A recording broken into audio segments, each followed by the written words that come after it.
Um domingo abençoado, cheio de vida, de alegria, de paz para você, para a sua família. Uma semana abençoada, com muita saúde, com muita luz, com a presença do Senhor que está no nosso meio, que caminha conosco, que nos ajuda com a sua graça a vencermos as ciladas do maligno. Estamos vivendo o primeiro domingo da Quaresma, abrindo a primeira semana deste grande retiro de preparação para a Páscoa de Nosso Senhor e Salvador Jesus Cristo. E o que a palavra nos mostra hoje é que também Jesus viveu a sua Quaresma. Número 40 é simbólico na Bíblia. E Jesus, como o novo e perfeito Moisés, conforme o Evangelho de Mateus, também ele viveu 40 dias e 40 noites em oração e jejum no deserto. Logo depois do batismo no Rio Jordão, Jesus vai então para o deserto, para o alto do monte, no deserto, e ali ele vive o seu momento de preparação, podemos assim dizer, para a grande missão que ele recebeu do Pai e veio com amor cumpri-la. Trazer a vida, a salvação. Ser o Evangelho, a boa notícia do amor de Deus para a humanidade toda. 40 dias de jejum, 40 dias de oração, 40 dias de comunhão com o Senhor nosso Deus. Assim viveu Jesus. Queridos irmãos, queridas irmãs, a Quaresma deve ser para nós também esse tempo de penitência, esse tempo de oração, esse tempo de jejum, esse tempo de caridade fraterna, de preparação para podermos não só celebrarmos a Páscoa de Nosso Senhor, mas para podermos participar da vitória de Jesus sobre o pecado e a morte. Na palavra do Senhor, na liturgia deste final de semana, vemos na segunda leitura, nesse texto da carta aos Romanos, capítulo 5, São Paulo dizendo, assim como por um homem o pecado entrou no mundo, e pelo pecado a morte, assim também, por um só homem, pela fidelidade de um só homem, Jesus, entrou no mundo a salvação. É Jesus o nosso Salvador. Se o pecado do primeiro homem, Adão, trouxe a perdição, trouxe a morte para a humanidade, a fidelidade de um só homem, Jesus, até a morte e morte de cruz, trouxe a salvação. Crer em Jesus, seguir as suas pegadas, acolher a sua palavra.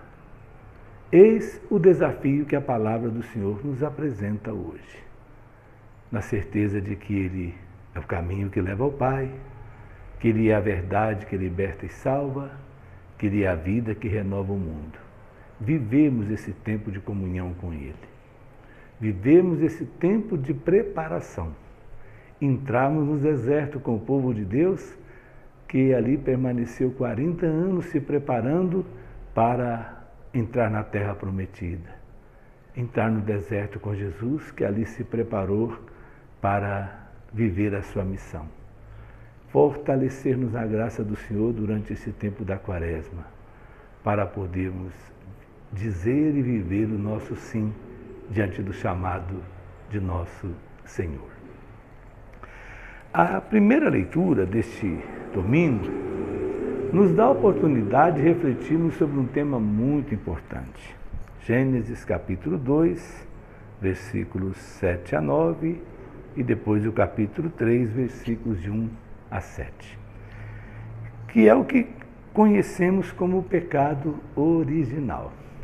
Talvez seja o tema mais discutido na história do cristianismo, com certeza, tanto no mundo católico quanto no mundo protestante, evangélico, pentecostal, neopentecostal. A questão do pecado original é um tema que mexeu com a criatividade teológica do cristianismo como um todo. Mas a palavra nos dá a oportunidade de refletir sobre isso. Se Jesus é apresentado como um novo Adão, como aquele que trouxe, através da sua fidelidade, a salvação para o mundo, é importante refletirmos também sobre o pecado do primeiro Adão, o pecado de Adão e Eva, de Eva e Adão. Muitas vezes, quando vamos falar desse tema, vem à nossa mente aquela imagem popular do pecado original, que é o pecado no campo da sexualidade. Até o símbolo da indústria pornográfica é uma maçã mordida, referendo-se a esta forma de se pensar o pecado do homem e da mulher. Pode estar presente aí também, mas é muito mais. O que foi que seduziu a Eva e depois seduziu também o Adão? Foi justamente o fato de o homem e a mulher quererem deixar a sua condição de criatura para serem iguais a Deus. Então a serpente, que na Bíblia é símbolo da idolatria, é o símbolo do mal, ela seduziu a Eva e depois ao Adão. E qual foi a proposta?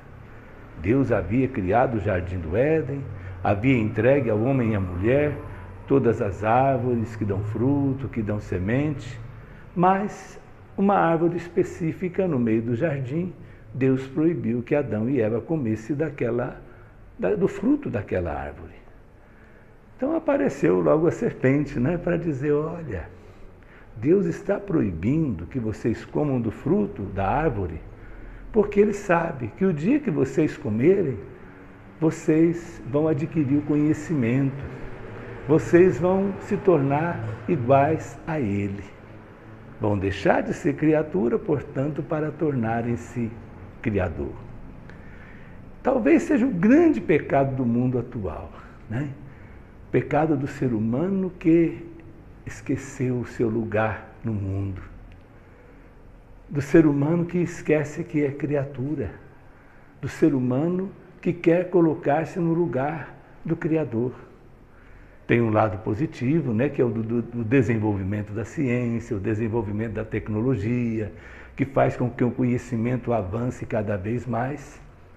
Por outro lado, tem essa sede de domínio, de uma forma nefasta, de uma forma negativa, despótica, do ser humano que se acha no direito de destruir, no direito de matar.